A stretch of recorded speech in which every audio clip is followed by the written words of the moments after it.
Shalom Sobat Girl Blessing, selamat hari Minggu buat kita semua. Teman-teman, dalam masa-masa sulit seperti sekarang ini, khususnya dalam masa masih bisa kita sebut masa pandemi virus corona, dimana kita harus terpaksa diem di rumah aja, dan apa-apa kita lakuin dari rumah, nggak bisa ketemu keluarga kita, nggak bisa ketemu saudara kita yang dari jauh, bahkan ketemu teman kita pun nggak bisa. Dan melakukan aktivitas seperti pada luar biasa pun kita dipaksa untuk melakukannya di rumah. Dan nggak jarang nih teman-teman, dalam masa pandemi seperti sekarang ini, kita sering namanya tuh merasa kecewa, merasa sedih, merasa berduka. Karena banyak banget kan kalau kita ngikutin berita-berita yang ada, pasti kita sering denger lah banyak banget berita yang mengumumkan berapa korban yang terkena virus corona, berapa banyak orang yang meninggal gara-gara virus corona ini. Kita merasa sedih, kita merasa marah sama keadaan, dan kita sering banget yang namanya tuh melewati masa-masa ujian dalam kehidupan kita. Ujian, pencobaan, itu tuh adalah sebuah hal yang manusia gak pengen untuk lewati. Pasti kita kan cenderung untuk pengennya tuh, ya gue dalam menjalani kehidupan ini gue pengennya fine-fine aja gitu, gak ngalamin ujian. Sama kayak aku juga kok, sebagai mahasiswa khususnya, aku tuh paling gak suka namanya ujian. UTS, UAS, aku tuh gak suka gitu. Tapi aku suka kuliah, aku suka belajar. Tapi aku gak suka melewati ujian. Karena di ujian itu, aku dipaksa dan ditantang untuk benar-benar bisa melewati masa-masa itu dan membuktikan bahwa aku tuh bisa menghadapi masa yang baru. Dites gitu loh, kayak aku tuh sebenarnya bisa gak sih untuk next level kayak gitu. Tapi teman-teman, ada satu hal yang perlu kita sadari. Setiap pencobaan, setiap ujian yang kita hadapi, kita alami, itu gak semuanya bersifat negatif teman-teman. Semua tergantung dari pikiran kita. Kalau pikiran kita sering bilang kayak semua ujian, pencobaan yang kita alamin tuh yaudah intinya tuh kayak karena kesalahan kita, atau ada yang kayak sampai ada yang bilang loh kayak ini kan karma gue, dari dulu tuh gue berbuat jahat. Tapi selalu ada hal baik, selalu ada hal positif yang bisa kita ambil, khususnya dalam ujian dan pencobaan. Contohnya, saat aku ngalamin ujian, UTS atau UAS, hal baiknya tuh apa? Pertama, aku belajar. Jadi aku tuh bisa lebih tahu apa yang harus aku mengerti lebih lagi dibanding aku tuh nggak akan melewati masa ujian itu. Kalau aja aku nggak ujian, mungkin aku nggak akan belajar sesuatu yang sebelumnya tuh aku nggak tahu gitu. Dan itu membuktikan bahwa aku pun bisa next level ketika aku bisa lewat ujian tersebut. Dan kalaupun aku nggak berhasil, aku bisa tahu kalau ternyata masih banyak hal yang harus aku tingkatin lebih lagi. Sama dalam kehidupan ini, selalu ada hal positif, hal baik yang bisa kita lihat dari sudut pandang yang berbeda. Makanya aku seneng banget kalau misalkan kayak bertukar pikiran sama orang, sharing sama teman-temanku, aku tuh bisa terbuka gimana sih yang mereka pikirin, apa sih yang mereka pikirkan tentang dunia ini.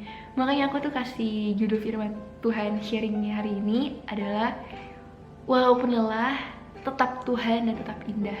Walaupun lelah menghadapi ujian, menghadapi pencobaan, tapi percaya selalu ada Tuhan, dan Tuhan itu selalu indah.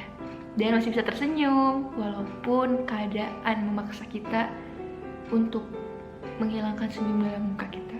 Dan ada satu ayat yang aku suka, yaitu kalian bisa buka bareng-bareng sama aku. Ayatnya dari Yakobus 1 ayat 2-3. Kita baca bareng-bareng ya. Saudara-saudaraku, anggaplah sebagai suatu kebahagiaan apabila kamu jatuh ke dalam berbagai-bagai pencobaan, sebab kamu tahu bahwa ujian terhadap imanmu itu menghasilkan ketekunan. Dan di sini tuh dikatakan oleh Yakobus bahwa pencobaan sama dengan kebahagiaan. Dan Yakobus tuh mengajak kita untuk melihat sisi lain dari sebuah pencobaan, yaitu sebuah ketekunan. Dan aku suka satu ayat lagi. Ini ayatnya udah sering banget kita dengar. Ada di Roma 5 ayat yang ketiga.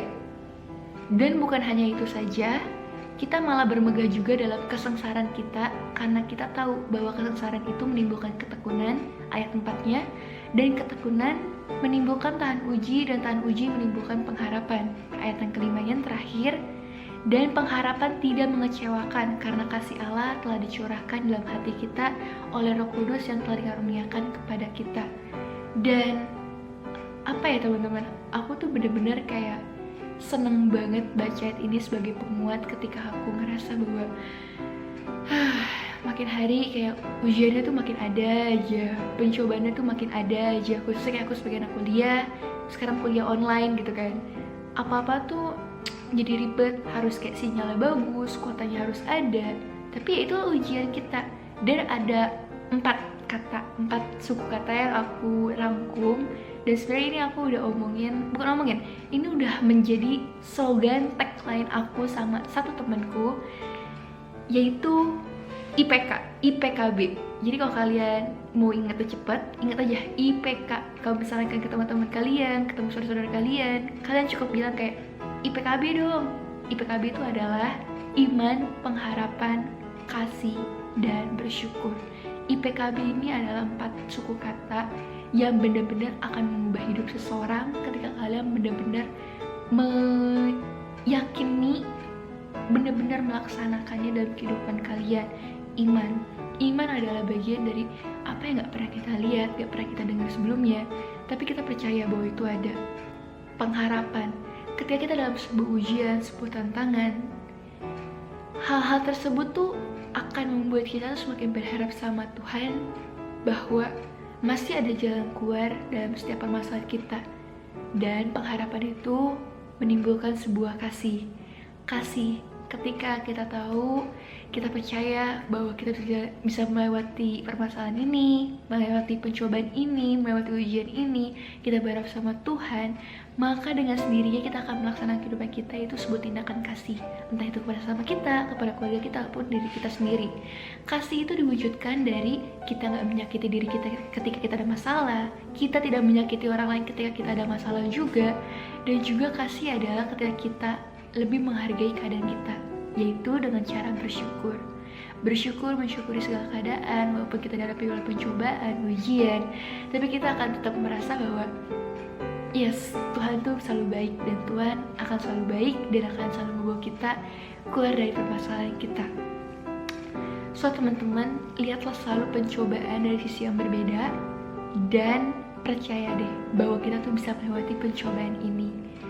Dan juga ketika kita bisa melihat potensi yang telah Tuhan berikan kepada setiap kita saat dapat memperoleh pembelajaran dari kejadian tersebut, tetaplah bertahan dalam pencobaan dan teruslah mengandalkan Tuhan dalam setiap langkah dan musim-musim kehidupanmu. Mau musim kayak gimana pun, percaya aja kayak Tuhan tuh selalu ada. Teruslah bertumbuh dalam Tuhan dan jalan berkat. Jesus bless you.